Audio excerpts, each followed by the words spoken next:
We're here today thanks to uh, an invisible force. I've made some notes to myself, so I'll refer to them as I usually do so that I can give the best of Swami's message to the devotees. This invisible force is not Swami that I'm talking about. It is a virus, and that virus is known all over the world as COVID-19, coronavirus, which has created unprecedented anxiety across 195 countries of the globe. Fear haunts everyone. Swami always used to say, Bhayam, Bhayam, Bratuku Bhayam. Living itself is fear. Birth is fear. Death is fear. Success is fear. Failure is fear. Responsibility is fear. Lack of opportunity is fear. Ultimately, death also is fear. So we are always surrounded by this fear. Fear of company, fear of isolation, stage fear, fear of being in solitude. You see the kind of varieties of fears that the mind creates for itself, and we are always afraid of something or the other. And there's this beautiful Chinnakatha that Swami had once narrated. There was this goddess of cholera that was heading to a particular village. There was a hermit, a sadhu, who was sitting on the way, and he saw this goddess, recognized her, and she said, and he asked her, "Where are you going, Devi?" So the goddess said, "I am going to this particular village. It is the karmic destiny of about 10 people that I need to be taking their lives. So I'm heading towards that particular village in the form of the cholera disease. Their lives will be taken away." So this hermit said, "Okay, that's your dharma. And thank you for sharing that with me." She proceeded. A couple of hours later, when she returned, the sadhu had got the information that actually 100 people had died. So he again approached this goddess of cholera and asked, "Mother, you said that you will take the lives of only 10 people. How is it that 100 people died? You did not fulfill your word." So the Devi said, "No, I did. I had taken the lives of only 10 people. The other 90 passed away because of fear." So that is the reality. Most of the times, troubles do come, but what matters is how we deal with them. That is the situation even today. More than the harm that a particular disease or virus or a situation that can do to us, there is greater harm that is caused by fear. Fear of what? The most haunting fear for all of us is the fear of death. Death is that fear which haunts us at all times because we all want to be remaining alive till eternity, isn't it? We all want to be alive forever. Immortality is what we want. That's not possible. But the fear of death does haunt us at all times, and it's good in a way because the journey of spirituality begins with the fear of death. For example, Sri Ramana Maharishi, if we have read his biography, his journey towards spirituality began when he had the first experience of death. In that experience, he saw himself lying down.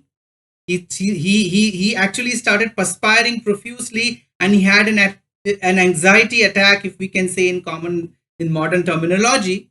And then he was lying on the ground, profusely perspiring, and then gradually he saw himself rising out of his body, and then he saw his own body lying down, motionless on the ground. This is what is said in his biography, and I would encourage you to read it. His life is one of the most inspiring lives of a spiritual master in recent times. So when he saw that experience lasted for maybe a few minutes or longer. And when he came back into his senses, that marked the beginning of his spiritual journey. Same is the case with Gautam Buddha. He saw those four famous sights: the sight of a sick man, the sight of an old man, the sight of a dead man, and the sight of a sannyasi, a monk, a renunciant. And when he realized these four truths of life, what did he do? He embarked on his journey of spirituality towards the ultimate. Swami had said in Kodaikanal once You have also seen all these four sides several times. Have you had even the slightest of sense of renunciation in your heart or the desire to lead a spiritual life or recalibrate your journey? So it is the fear of death or the fear of a bad eventuality is very good. But that fear should lead us to commence our spiritual journey with greater rigor, with greater fervor. What happens is in times of difficulties, we end up praying to God of some transactional nature. If this happens, I will do this. If you do this, I will do this. Some kind of a profit sharing, bargaining deal that we usually indulge in with God. And once our wishes are fulfilled and we are no longer affected by the challenge that we are facing in life, we are back to square one. No change, no need for any recalibration, no desire to take up a spiritual journey. And as Swami used to say, what do we indulge in? Khana, pina, sona, marana. We get back to eating, drinking, sleeping, and waiting for death, which is eventually the end of life. So that is not what the fear of death should lead to. Moreover, in another discourse, Swami had said that it is not important to fear death. What we should actually fear is birth, because it is birth which causes death. So if you do not want to die, you should ensure that you should not want to be born again. Because we are born, we die. If we are not born, we will not die. And so if we focus on what causes birth and avoid those causes in this particular lifetime, then we will ensure that we will not have to fear even death eventually. And that is why this human form has been given, so that we may use the form, the 24 instruments that come with it, and this lifetime to ensure that we are not born again. That's why, what is the mission statement of life? The mission statement of life is we are born so as not to be born again. We are born so as not to be born again is a broad mission statement of life, and we need to be reminding ourselves of this mission statement all the time, in all that we do, in all that we prioritize. Swami had once shared a Chinnakatha of this particular thief. He finished his term and he was leaving the police station and he was going back. So the police inspector of that particular police station called him and said, you must be very happy, your jail term is over.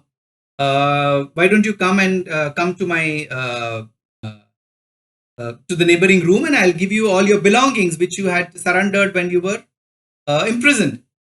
So this man said, it's okay, I don't care, I don't want my belongings. So this police inspector said, why don't you want your belongings? So this thief said very casually, said, anyway, once I go out, I will end up performing some crime of theft or something else, and I will be back again to your prison. So taking these things away is of no use. So Swami said, we are all like that.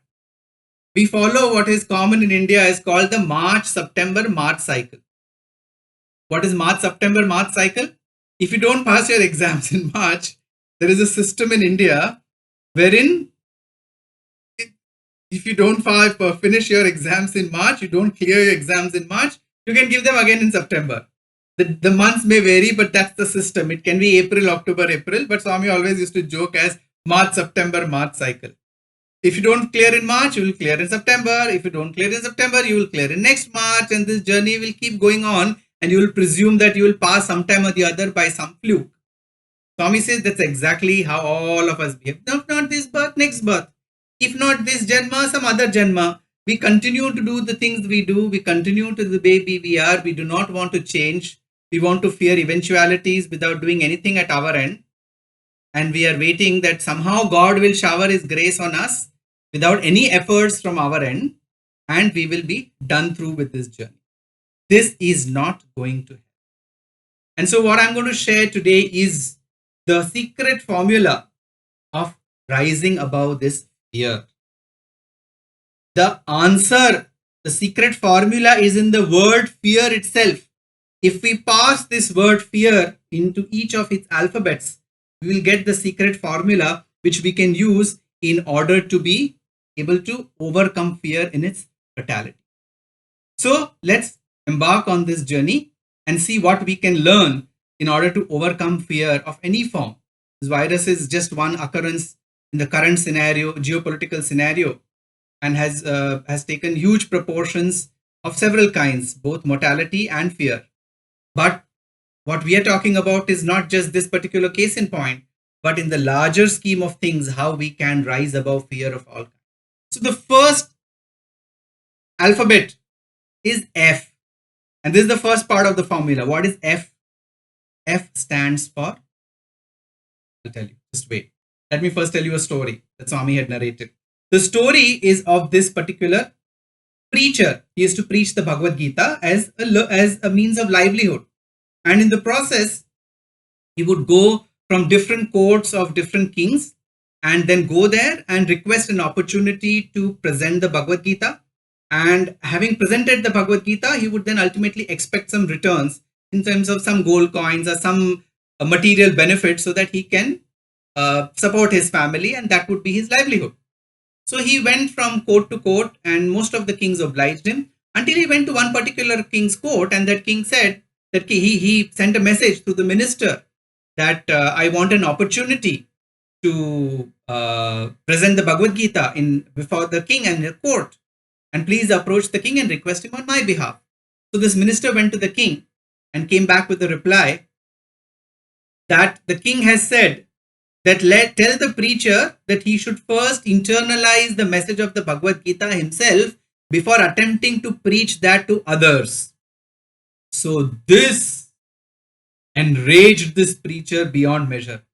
Imagine our position if we were told by someone that first go and better understand Swami's message and then come and tell me what is right and what is wrong. What is our typical reaction? Our typical reaction is of anger and aggression. How dare you tell me that I don't know Swami's message? How dare you tell me that I should go and brush up my fundamentals? What do you know of Swami's message? That's the first reaction that we may have. Similarly, this preacher had this reaction and he went grumbling, mumbling to his house. When he went to this house, he flung his door open. His wife instantly knew that this man has gone through some bad experience today. So she tried to initiate a conversation with him. He was not interested. When she asked him what happened, he said, you shut up and do your job. Get away from my sight. So this woman knew that he was really, really angry that day. So what she did, she went to the kitchen, and Swami said, women know exactly how to make men happy. She went to the kitchen, prepared some nice coffee, prepared some upma, got a nice decorated plate of food, which this particular preacher liked, presented in front of him. Now, food is something which is a good antidote to anger on some occasions. So this man had the upma, sipped coffee, and half an hour into his entry into the house, he had cooled and calmed down. So then this wife asked the preacher, what happened? Why were you angry? By now his anger had subsided. So he said, you know what happened? Then he narrated the entire sequence of events. And then he said, how dare the king tell me that I do not know the Bhagavad Gita? I have been preaching for the last 2 decades. I am supposed to be the master of Bhagavad Gita. I have been given so many awards as being one of the foremost proponents of Bhagavad Gita. How dare the king tell me that I do not know the Bhagavad Gita? Slowly the wife put her hand on the husband's back and said, you know, actually I agree with the king. You can imagine what his reaction could have been. The king cannot be fought with, but when your wife supports the king and says that she agrees with him that he doesn't know the Bhagavad Gita, the reaction can be anybody's guess. But because it came from his wife and was usually in alignment with what he had to say, he did not react. He wanted to first know what she would say and then react in a much larger way. So he said, oh, when you agree with the king, why do you think so? Then she softly said, see, Bhagavad Gita says, Yoga Kshemam Vahamyam. I will take care of your well-being, your here and hereafter. Isn't it? He said, yes. Are you having faith in that assurance that Lord Krishna has given in the Bhagavad Gita? If you do have faith in that assurance that Lord Krishna had given in the Bhagavad Gita that Ananyas Chintayonto Mam Ye Jana Pariyupasate Tesham Nityabhiyuktanam Yogakshemam Vahamyaham. All those who are always in my thoughts, I will take care of their welfare and their farewell, as Swami used to say. Once you have that faith in your master, in whose message you are preaching, you will automatically realize that you are unnecessarily reacting in a negative way to the circumstances that you've just faced at the king's court. Have faith in the word of the master, and you will not be perturbed in these dualistic situations. Let us look at another story. This is the story of King Janaka. King Janaka is a famous figure in the Ramayana, father of Sita. But very few know that he was also a Rajarishi. He was a very, very evolved soul. He was a king, but he was also as evolved as a rishi, as a sage. So he was very often called Rajarishi Janaka. So on one particular occasion, the great sage Shuka was preaching the Upanishads in a location very close to Mithilapuri.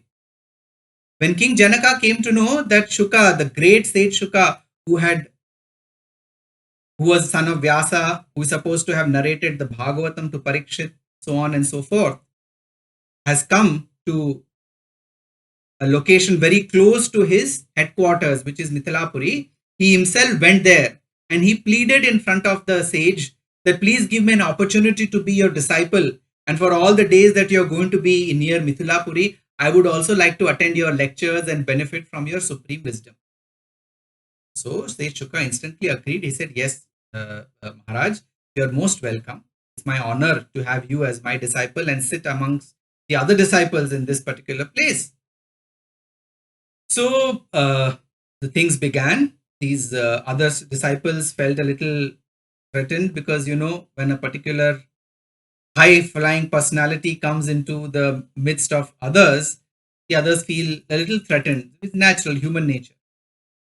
This was aggravated by, on another occasion, when the king did not come on a particular day for quite some time, Shukadeva did not start the lecture. These particular other disciples said that, so even this sage is bound by the caveats of prosperity and penury. He gives importance to royalty and makes the ordinary folk wait for the king. They had developed these kinds of notions for the master, and the all-knowing sage that he was, Shuka read their thoughts and he said, okay, so now I need to teach them a lesson so that they know what true spirituality is all about. One particular day when Janaka had come and he was sitting there and the lecture was going on, all of a sudden, from a distance, all of these people saw that the entire city of Mithilapuri was in flames. Everything was burning. All these disciples were shocked. Instantly, even without taking permission of the king, of the guru, they ran towards the city. Janaka was sitting there absolutely unperturbed. Shuka said, Janaka, don't you want to go and save your near and dear ones? Your people are in the palace. The treasury is at stake. The entire city of Mithilapuri is burning. Why don't you go and try to prevent further damage? These people left. Janaka sat there, and after the Guru asked him this question, he said, Sir, Guruji, when you are here, when I have your protection, when I am in your proximity, when your divine grace is on me, I am sure nothing can happen to Mithilapuri, my people, my treasury, and the subjects. That is my confidence and faith in your grace on me. After an hour or two, all these other disciples who ran away came back. They told the Guruji, actually there was no fire. It was some form of an illusion. From here we could see the flames, but when we went there, there were no flames, there was no fire, there was nothing, there was no smoke also. And then they saw that Janaka was sitting here despite this entire devastating sight. Then they realized the kind of equanimity that Janaka had, the kind of faith he had in his guru, Shukadeva. And then Shukadeva revealed to these disciples, now you realize why I waited for Janaka, because he's one true disciple who has absolute faith in the Guru and his grace, and he deserves my message more than anybody else. So, yes, brothers and sisters, the very first way to overcome fear is by this first alphabet of F, faith. Do we have faith? Do we have faith like that preacher of the Bhagavad Gita? Or do we have faith like Janaka? That's a question each one of us have to ask. Each one of us is our own judge to decide whether we go up and down in difficult situations, or we are able to stay focused and say, no, if I have full faith in Swami, I will stick to what I should be doing and be unperturbed in all situations. When we were with Swami in Kodaikanal in 2003, Swami used to have question answers with the students. We were all sitting there in the Saishwati Mandir, and Swami used to have many times ask questions to students. So in that particular session, Swami said, what comes first, faith or experience? So everyone gave different answers. Some said faith, some said experience. It's a chicken and egg situation, right? After everybody gave their answers and logic, Swami has the final word. So he said, now I will give the judgment. What comes first? First faith, then experience. Only when you invest the amount in the bank will you get interest on the amount, isn't it? Similarly, when you invest the initial capital of faith in God and His divinity, will you get returns of experience and grace. It's not an economic transaction, but it's a sense of the journey that we need to undertake in our spiritual progress. And that is why in the formative years of our life, the stories of great devotees, of saints, of sages, of great human beings who have had faith in God, and that faith has stood by them in difficulties and good situations, in the pinnacles of successes and the nadars of failure, they would be able to relate to them when they are themselves going through such situations. And that is why even in the Balavikas program of Swami here in India and the Sai spiritual education there, it is important to talk about the examples of such great devotees. Dhruva, Prahalada, Nachiketa, how did they get this unwavering faith in the supreme divinity? Is because in their formative years they were told about the power of divinity and how divinity is all encompassing and will protect them in good times and bad. That is how in the most difficult situations in life they were able to stick to the path of dharma and have unwavering faith in God. But what happens?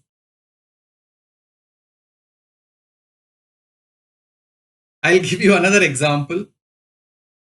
This happened in 1976 during the summer course.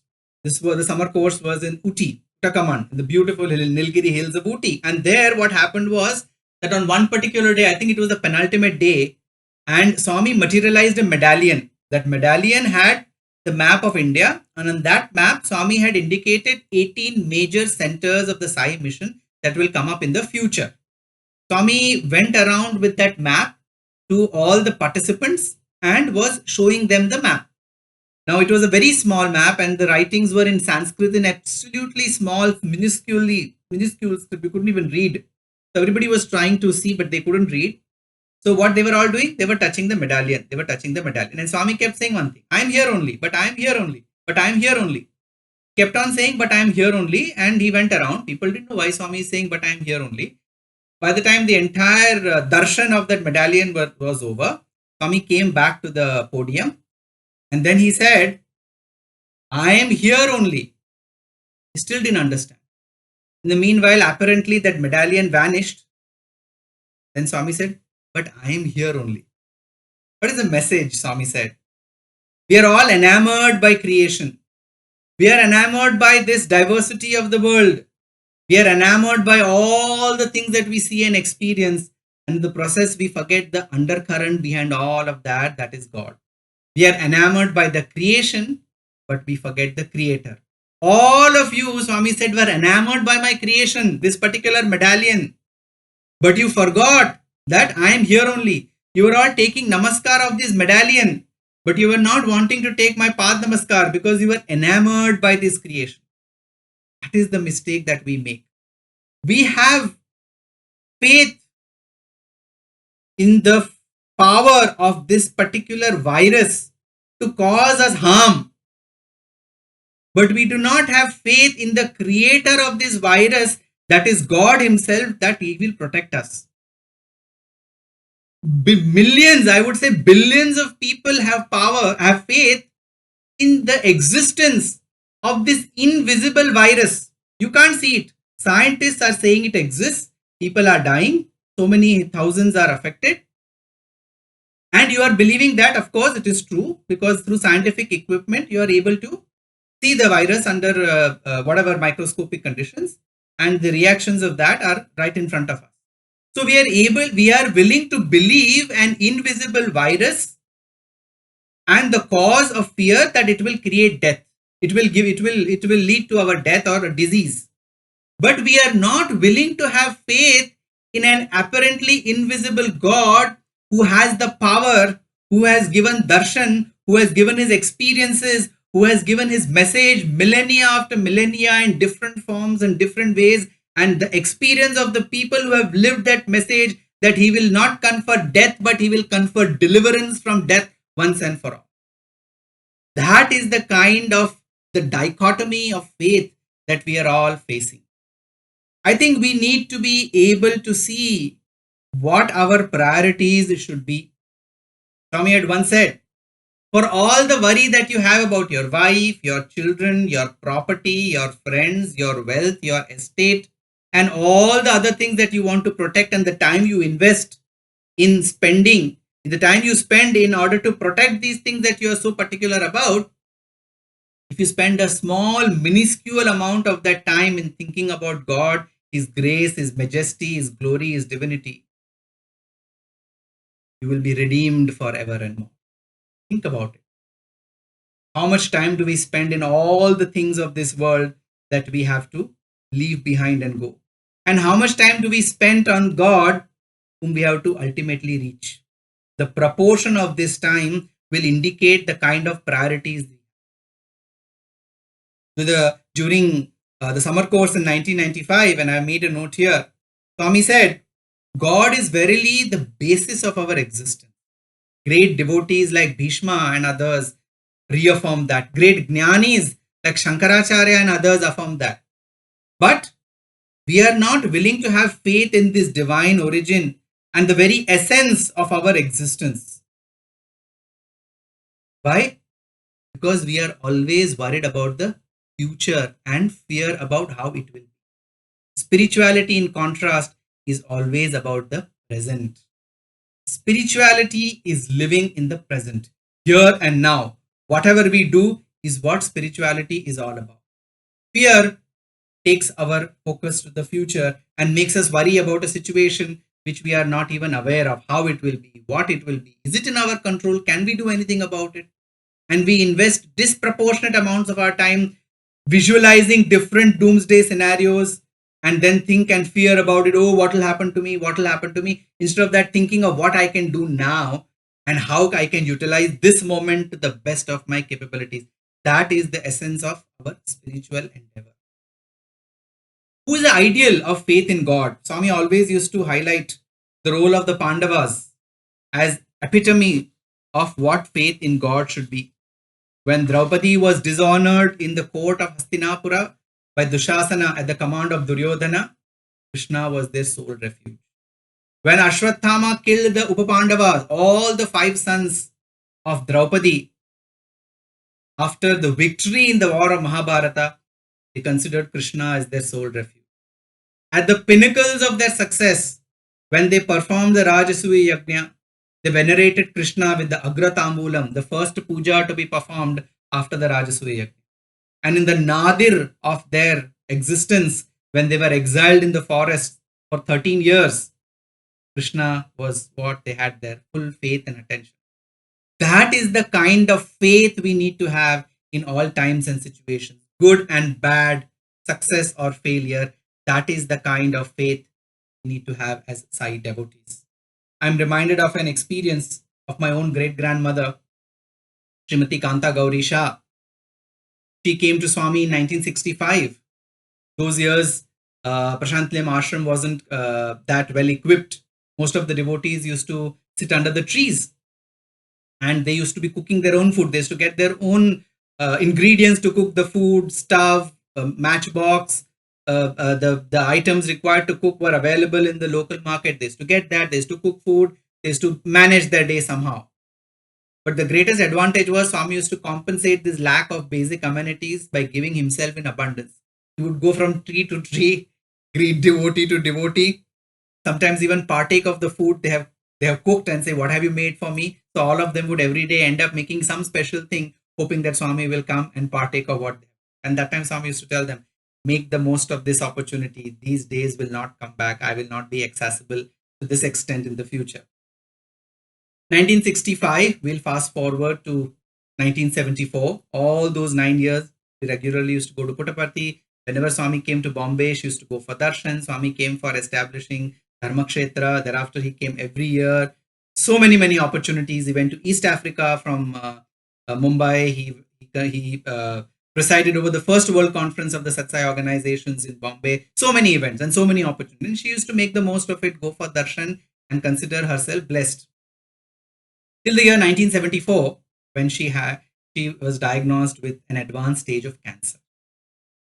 There was no way she was going to be able to have Swami's darshan again. She was going to Puttaparthi 1000 kilometers away. It was going to be very difficult.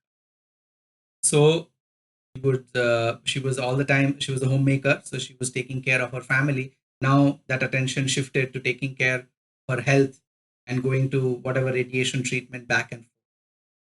1975, very first week, 5th of January, Swami was going to come to Mumbai. He was going to lay the foundation stone of an agricultural college.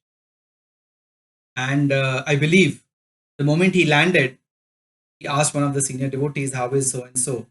referring to my great grandmother.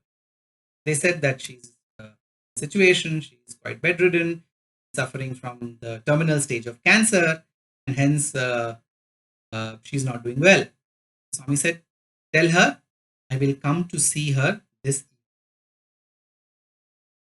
Message was sent. There were no mobile phones in those days. Through landline, the message was sent. Swami is going to come. Please don't make any preparations. Swami said he will just want to come and spend some time with her. So he came. Mr. Pandurang Dikshit was also there. Some other devotees. He came to the house, went straight into the room where my great grandmother was resting. It was only Swami and my great grandmother. She's lying down on the cot. Swami was sitting on the chair. We had a conversation with her. "How are you, Amma? How is everything?" etc. And Swami said, "Don't worry, don't worry. Everything will become all right." You know how Swami was always extremely empathetic and encouraging. Even in the most difficult of situations, Swami will always give a positive message. Even if there's an eventuality of a negative kind, Swami will always give positive message because the present needs to be full of positivity. So Swami said, "Don't worry, everything will be all right." Then he said, "Amma, what do you want?" I said, "Swami, I know I have to go through this particular ailment. It's a part of my karma. But you please bless me that I should not suffer the pain of all this that I have." Swami hand on her head. Then she said, "Swami, I also want Padma Namaskar." "Yes, please take." Then as she attempted to get up, she was not able to get up because she was very sick in those months. So then what Swami did, where he was sitting, took his feet and put them on the bed. And my grandmother, great grandmother, touched Swami's feet with her two hands and did namaskar, and her wish was full. Blessed her again, spent some time with the members of the family, gave them puti, blessed them, then left. It was the 5th of January. We fast forward to 3rd of April 1975, the Thursday. My grandmother and auntie and others were helping her get ready that morning, her sponge and other things. And then she was telling them, "Today is Thursday, today is Thursday, today Swami is going to come, get me ready fast and then get the aarti ready." We're like, "Okay." Some senior person says something like that, you say, "Okay." And got the aarti ready, etc. etc. Exactly at 3 p.m. that afternoon, everybody was taking rest. Everybody was in the dining room having afternoon tea. Uh, they said, we'll come back. Fine. When they came back, they saw that no more. They saw me came, it come along. So, so that is the power of faith. 29 years later, I was sitting with Swami in the interview room, few of us, for Swami was blessing us to commence our MPhil program. And in that program, and in that particular interview, Swami was asking everybody about their background, family, etc., etc. And then Swami looked at me. He asked about my research, and then he said, "How is great grandmother?" So my first reaction was I pointed upwards, and immediately my hands from up went in Swami's direction. I said, "Swami is with you." He said, "Yes." He was a great devotee. He had a lot of faith and devotion. 29 years. Swami's mission had expanded unbelievably. Swami would have blessed several millions of people in the intervening 3 decades. But 29 years later, she remembered the faith and devotion of one of his devotees who had died 29 years ago. So that is the power of faith. Whether we are in this world or move on to the next, whether we are alive or we are dead, God will always remember us and we will remain his priority. But for that, we have to invest in this particular capital of faith. Faith is basically the root of life. The root of our spiritual life is faith. We have to nurture this root all the time. Swami always used to say, our faith is equivalent to the kind of miracles that we experience in life. That is wrong. Only one experience is enough for you to convince of the power of divinity. And after that, what should continue to inspire us is the faith that we have in that divinity. And coming back to faith or experience, that experience need not be your own. As I gave the example earlier, that the lives of great devotees should be the experience that we should go by. This is called Shabda Pramana in the Nyaya philosophy of the Shaddarshanas. Shabda Pramana is the power of the spoken word. If I haven't been to Seattle, of course, today is the world of Google and Google Maps. But in those years, if someone wouldn't have had been to Seattle, he would ask people who have gone there and would find out from them how Seattle is, what is happening there, what I should see there, what is the way to travel, etc., etc. And based on this power of that spoken word, you will build your understanding of how Seattle is. Similarly, in the field of spirituality, Shabda Pramana means we need to be believing in the experience of others, consider that as our very own, and invest the capital of faith. It is only then we will be able to progress, and that has to be nurtured. How do we nurture? Some used to say 3 P's: purity, patience, perseverance.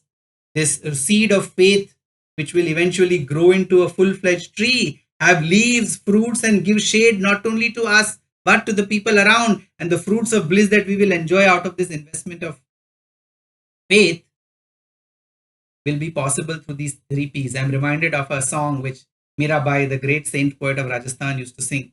Asuvana jala seecha seecha prema bela boi ab to bela fail gai ananda phala hoi.